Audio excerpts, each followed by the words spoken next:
Ya, Assalamualaikum warahmatullahi wabarakatuh. Jadi di sini kami akan mempresentasikan tentang proposal Social Project Program Innovate Village 2024. Sebelumnya perkenalkan saya sendiri di sini sebagai Brand Utami, kemudian ada dua rekan saya, Muhammad Nazlur Ramadan dari Segi Sumansyah.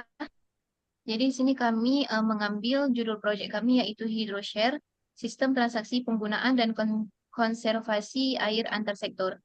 Jadi kami mengambil judul proyek kami ini di Desa Lambaru Sebun, Kecamatan Lokma, Kabupaten Aceh Besar Aceh. Next. Nah, jadi di sini latar belakang dari judul proyek kami yang di mana di Desa Lambaru Sebun itu pengelolaan air antar sektor seperti pertanian, industri, dan rumah tangga menghadapi berbagai tantangan, terutama dalam hal distribusi dan efisiensi penggunaan air. Nah, di sini pertanian itu merupakan sektor yang sangat membutuhkan air untuk irigasi, tapi sering terjadi pemborosan akibat metode irigasi yang tidak efisien. Sementara itu, beberapa industri memiliki cadangan air yang tidak dimanfaatkan secara optimal. Rumah tangga juga sering menggunakan air secara berlebihan karena tidak ada mekanisme kontrol yang efisien.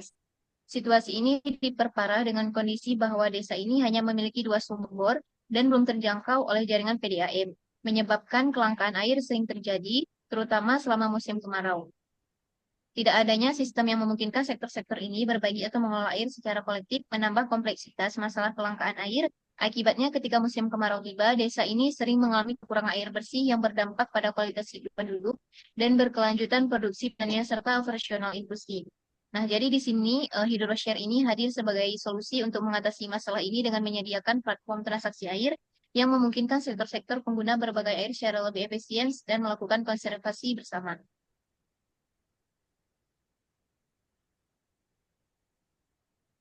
Nah, Nah, kemudian ini ada gambar tampilan dari desa Lambar sebelumnya. Nah, kemudian di sini next selanjutnya ada identifikasi permasalahan. Nah, jadi di sini masalah utama hadapi pada pengelolaan sumber air pada desa Lambaru sebut ini, yang di mana ketimpangan dalam distribusi dan penggunaan air menyebabkan kelangkaan di beberapa sektor. Jadi terutama di saat kebutuhan tinggi seperti musim kemarau.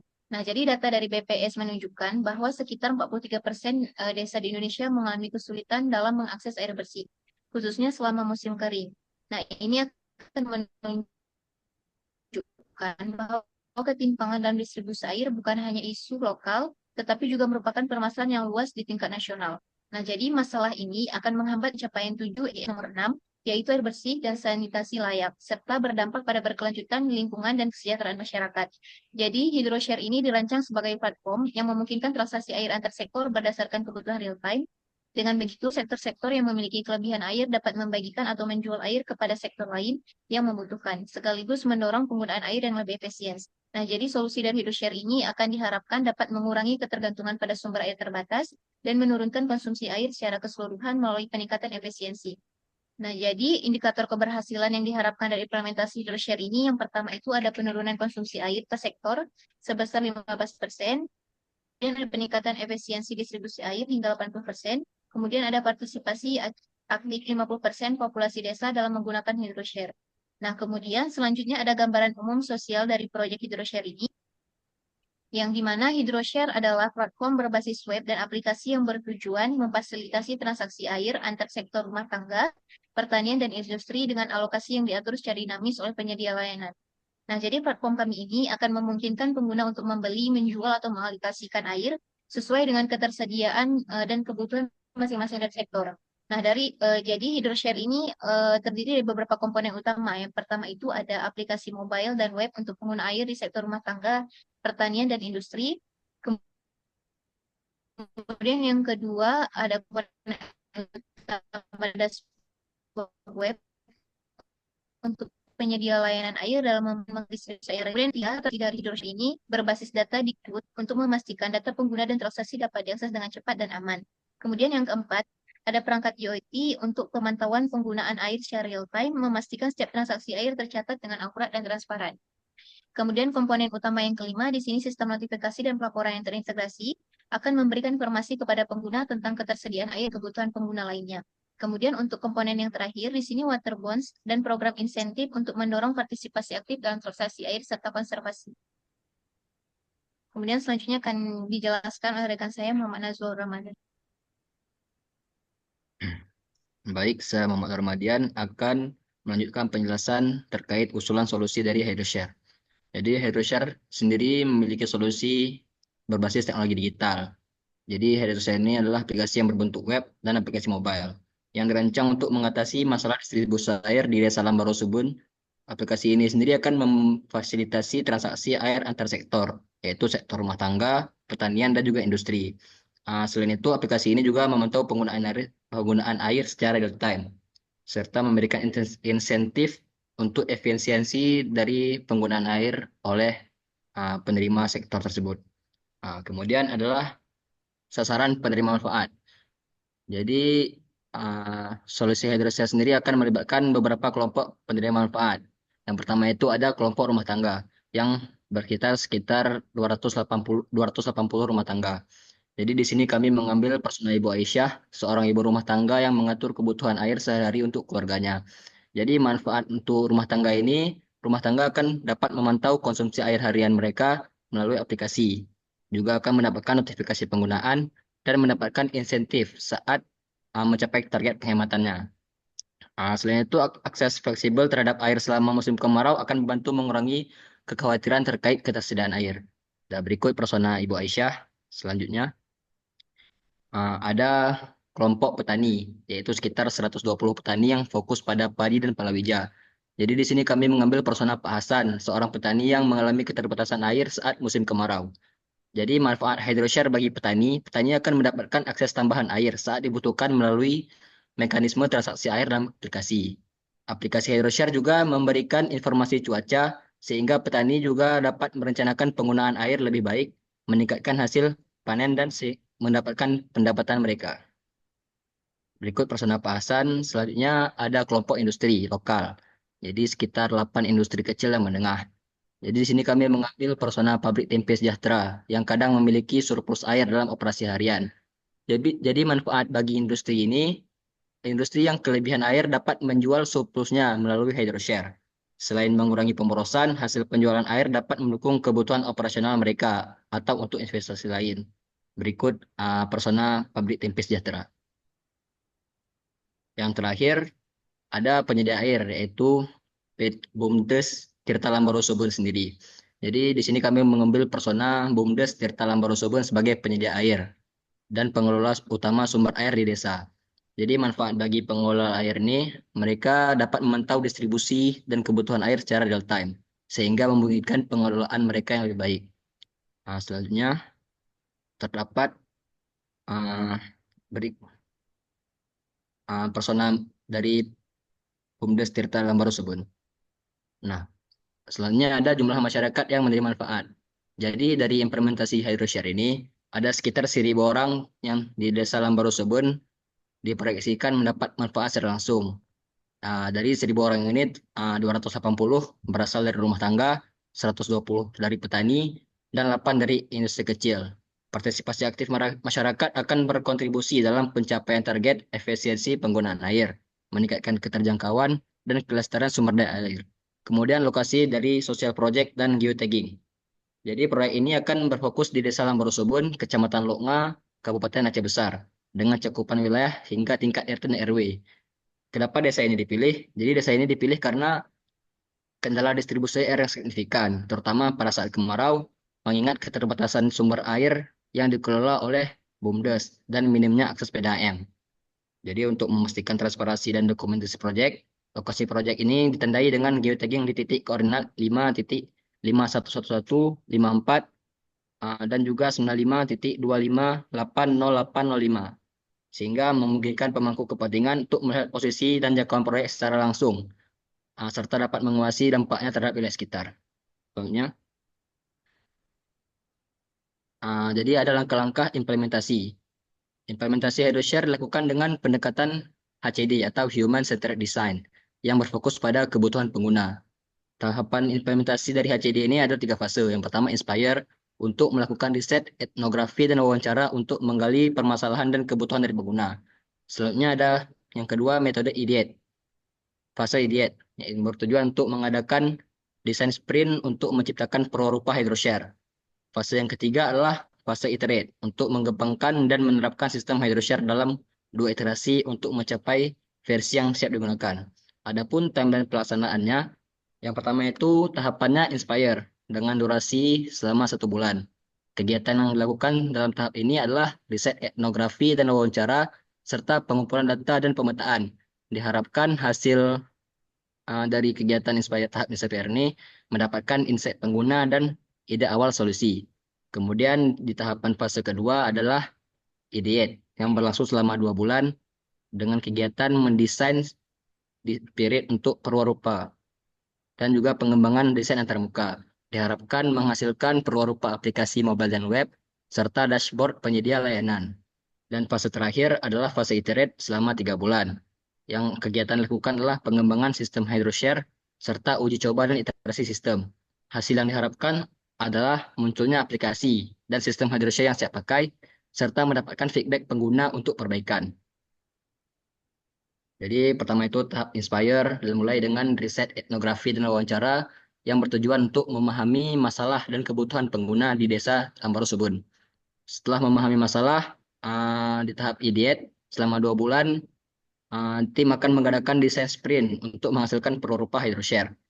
Kemudian pada tahap terakhir, pada tahap iterate selama 3 bulan, sistem hydroshare akan dikembangkan lebih lanjut dan diuji lebih lanjut lagi. Tim akan melakukan 2 iterasi pengembangan untuk memastikan bahwa semua fitur utama berfungsi dengan baik dan memenuhi kebutuhan pengguna. Dan selanjutnya ada manfaat program. Jadi hydroshare ini bertujuan mengatasi ketimpangan distribusi dan pemborosan air di Kampung Lambarosebun. Adapun dengan cara yang pertama itu transaksi air dan sektor real time, antar sektor real time.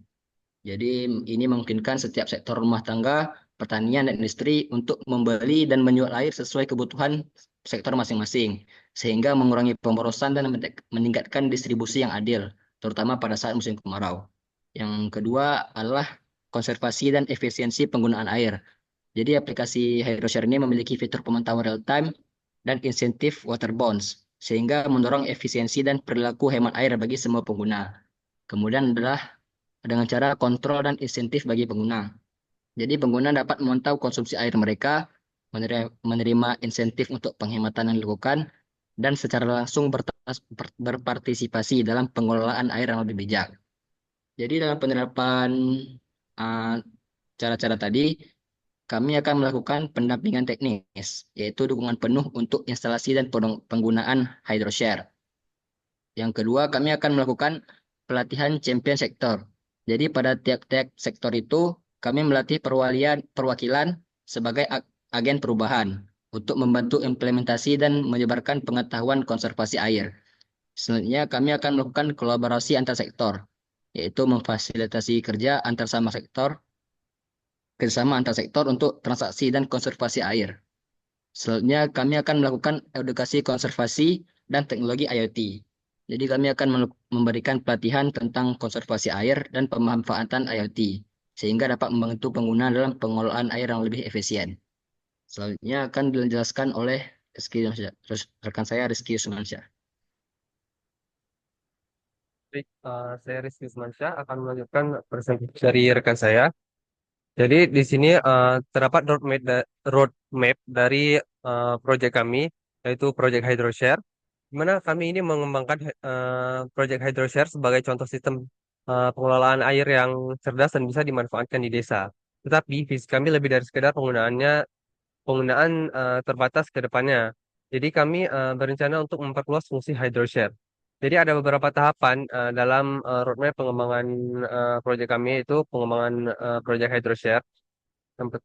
Jadi yang pertama itu adalah HydroShare 2.0, di mana di versi berikutnya kami akan memperbarui fitur-fitur utama sehingga dapat menjangkau ke seluruh pengguna di desa dengan lebih optimal. Selanjutnya HydroShare District, di mana setelah berhasil di satu desa, sistem kami ini akan kami perluas lagi ke cakupan yang lebih besar, mencakup beberapa desa dalam satu kawasan. Lalu HydroShare Connect, di mana pada tahap ini kami juga ingin menghubungkan pengelolaan air antar desa dan kota, sehingga ada sinergi nih dalam penggunaan airnya. Lalu pengembangan layanan tambahan. Jadi termasuk layanan seperti purifikasi atau daur ulang air dan pengolahan limbah air. Sehingga kita tidak hanya menggunakan air lebih efektif, tetapi juga lebih bijak untuk jangka panjangnya. Lalu ada aspek keberlanjutan. Jadi sistem hydroshare dirancang untuk berjalan secara mandiri dalam jangka panjang tanpa tergantung pada bantuan luar. Jadi ada beberapa aspek keberlanjutan yang kami usung. Jadi yang pertama tuh pengelolaan dan pemeliharaan secara mandiri. Pengelolaan ini akan diserahkan kepada BUMDes atau badan usaha milik desa dan perwakilan dari tiap sektor di desa agar ada rasa kepemilikan bersama. Lalu biaya operasional yang terjangkau jadi dengan ada hydroshare akan dibiayai dari free transaksi dan iuran pengguna yang terjangkau sehingga operasionalnya bisa mandiri. Lalu ada open source dan open hardware. Jadi dari aplikasi ini akan berbasis open source. Jadi siapapun bisa menggunakannya lebih lanjut. Kami juga mempergunakan perangkat IoT dengan open hardware yang bisa diproduksi dengan secara lokal. Jadi untuk mengurangi ketergantungan impor dan membuka lapangan kerja baru. Lalu ada pemantauan secara rutin. Jadi komit air desa akan memantau keberlanjutan dan dampak jangka panjang untuk memastikan program ini terus bermanfaat bagi masyarakat dan lingkungan. Lalu ada metode pengukuran dampak. Jadi dalam upaya meningkatkan pengelolaan air, kami menetapkan beberapa target yang dapat diukur. Jadi yang pertama jadi poin-poinnya itu efisiensi dalam penggunaan air. Jadi kami menargetkan konsumsi air di tiap sektor ini bisa turun hingga 15%. Penggunaan air ini akan dipantau secara akurat dengan perangkat IoT yang sudah dipasang. Lalu efisiensi distribusi airnya, lalu jadi targetnya distribusi air bisa lebih efisien hingga 80%. Dan ini akan dipantau secara rutin oleh penyedia layanannya. Lalu ada partisipasi dari masyarakatnya. Jadi kami juga menargetkan setidaknya 50% populasi di desa akan berpartisipasi aktif dalam program ini dengan memperhatikan keseimbangan gender. Lalu ada dampak luas bagi masyarakat. Jadi dari program ini ada sebanyak 1.280 warga dari 320 rumah tangga akan mendapatkan akses air yang lebih stabil. Jadi di sektor pertanian, produktivitas diharapkan akan naik hingga 50% dengan sistem irigasi yang lebih efisien tentunya.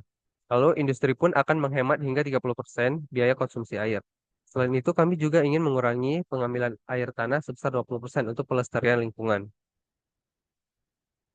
Lalu di sini ada rencana anggaran biaya atau RAB dari proyek kami. Jadi total anggaran yang kami ajukan yaitu 15 juta yang terbagi dalam tiga kategori. Jadi kategori yang pertama itu investasi. Kami mengalokasikan 9 juta untuk perangkat IoT, aplikasi, dan instalasi. Semua barang investasi ini akan diserahkan kepada desa agar manfaatnya dirasakan dalam jangka panjang. Selanjutnya ada operasional. Jadi anggaran operasional ini sebesar 3.500.000. Ini mencakup transportasi lapangan, peralatan pendukungan, serta dokumentasi dan laporan. Lalu ada lain-lain. Kami juga ingin menganggarkan 2.500.000 untuk honor narasumber dan pengembangan materi pelatihannya. Jadi kami memastikan anggaran ini efisien dan transparan sesuai batas biaya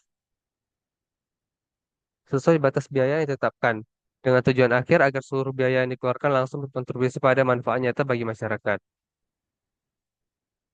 Mungkin sekian presentasi dari kami. Mungkin moderator boleh menutup.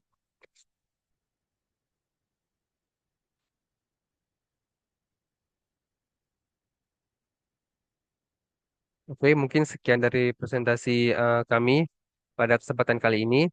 Lebih dan kurang kami mohon maaf. Kami akhiri. Wassalamualaikum warahmatullahi wabarakatuh.